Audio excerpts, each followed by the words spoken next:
हजरत सुलेमान अलैहिस्सलाम के दौर का जिक्र है कि एक दिन एक चरवाहा जंगल में अपनी भेड़ों को चरा रहा था। तभी अचानक एक भेड़िया उसके पास आया और बोला, मुझे इन भेड़ों में से एक दे दो।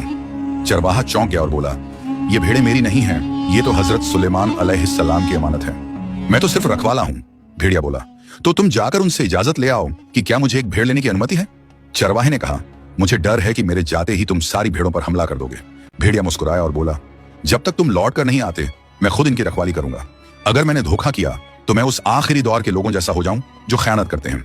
चरवाहा यह सुनकर हजरत सुलेमान अलैहिस्सलाम की तरफ चल पड़ा। रास्ते में उसे 3 अजीब दृश्य दिखाई दिए। पहला दृश्य, उसने देखा कि एक गाय अपनी ही बछिया का दूध पी रही है। वह हैरान रह गया और सोचने लगा, यह कैसा अजीब मंजर है, इसका मतलब क्या हो सकता है। थोड़ा आगे बढ़ा तो दूसरा दृश्य दिखा। कुछ लोग फटे पुराने कपड़ों में थे, लेकिन उनके हाथों में सोने की थैलियां थीं। वह हैरानी से बोला, इनके पास दौलत है, फिर भी ये गरीब जैसे क्यों दिखते हैं। फिर आगे एक बहता हुआ सोता दिखाई दिया। प्यास से बेहाल वो पानी पीने के लिए झुका, मगर तेज बदबू ने उसे पीछे हटने पर मजबूर कर दिया। वह सोचने लगा, बहता हुआ पानी और इतनी बदबू, यह भी कोई रहस्य है।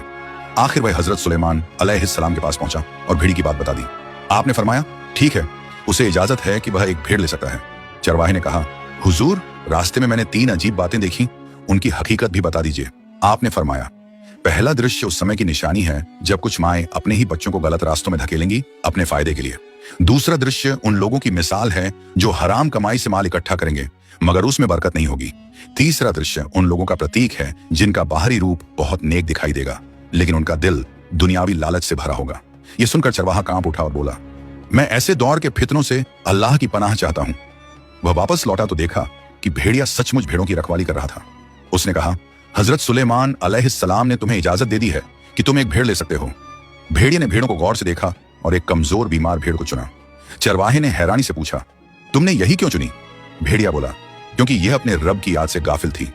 जो अपने पालनहार के जिक्र से बेखबर हो जाता है वह सबसे बड़ी आजमाइश में होता है। अगर कहानी ने दिल को छुआ हो तो इसे लाइक करें, शेयर करें और फॉलो जरूर करें ताकि ऐसी ही इब्रत भरी कहानियां आप तक पहुंचती रहें।